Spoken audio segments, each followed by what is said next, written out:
एक तरफ जहां वक्फ बिल को दोनों सदनों से पारित करके राष्ट्रपति के हस्ताक्षर के साथ ही गजट जारी करके लागू कर दिया गया है, वहीं दूसरी तरफ ममता बनर्जी ने अब तक का सबसे बड़ा धमाका किया है।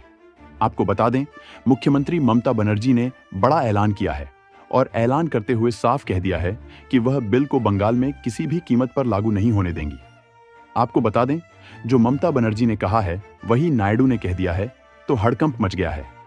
तो क्या वक्फ बिल अब कानून बनने के बाद राज्यों में रद्द होगा? इस सवाल का जवाब आपको एक एक करके बताएंगे। और ममता बनर्जी के एक्शन के बाद सुप्रीम कोर्ट ने क्या रिएक्शन दिया और सीजीआई संजीव खन्ना ने कैसे आदेश को एक ही झटके में पलट दिया, उस पर भी आएंगे। लेकिन खबर में सबसे पहले आप बिग ब्रेकिंग देखिए। दैनिक भास्कर की खबर में बाकायदा बिग ब्रेकिंग लगाई गई है और साफ लिखा हुआ है कि बंगाल में लागू नहीं होगा वक्फ कानून। ममता बोली, गोली मार दो, पर धर्म के नाम पर बंटवारा मंजूर नहीं। बीजेपी ने कहा, फर्जी हिंदू। तो आप देख सकते हैं कि ममता बनर्जी के एक्शन के साथ ही कैसे भारतीय जनता पार्टी बौखला गई है। वैसे भी सुप्रीम कोर्ट में वक्फ बिल के खिलाफ अब तक कुल मिलाकर 15 से ज्यादा याचिकाएं दाखिल की जा चुकी हैं। फिलहाल सीजीआई संजीव खन्ना भी फुल फॉर्म में दिखाई दे रहे हैं। आपको बता दें कि 15 अप्रैल की अर्जेंट सुनवाई की तारीख को मुकर्रर कर दिया गया है। इससे इतना तो साफ है कि सुप्रीम कोर्ट भी बड़ा एक्शन लेने की तैयारी में है और इस एक्शन का आभास भारतीय जनता पार्टी को भी हो चुका है। इसीलिए सुनवाई की तारीख मुकर्रर होते ही मोदी सरकार की तरफ से सुप्रीम कोर्ट में आनन फानन में कैविएट दाखिल कर दी गई है और इस कैविएट को दाखिल करते हुए डिमांड की गई है कि सुप्रीम कोर्ट जल्दबाजी में वक्फ बिल पर किसी तरह का कोई फैसला न ले, हमारा पक्ष भी जरूर सुना जाए। तो आप देख सकते हैं कि मोदी सरकार गिड़गिड़ाने को मजबूर है।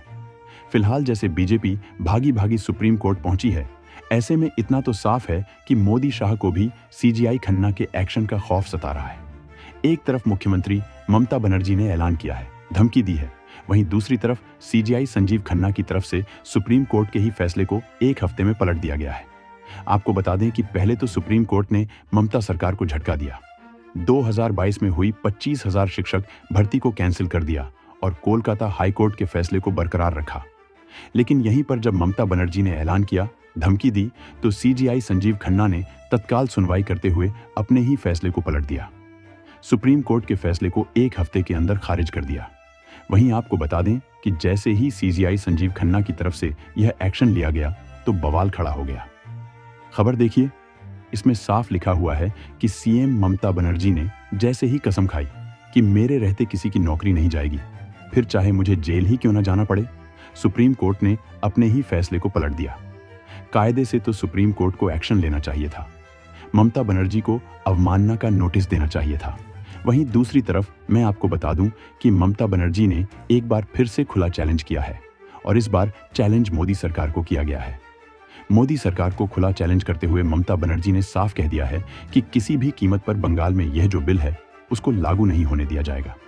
अब ऐसे हालातों में जैसा देश में माहौल है, जैसे बंगाल में आगजनी की जा रही है, भयंकर विरोध प्रदर्शन किया जा रहा है, सीजीआई संजीव खन्ना जब वक्फ बिल पर 15 अप्रैल को सुनवाई करेंगे तो क्या होगा, यह देखना दिलचस्प होगा।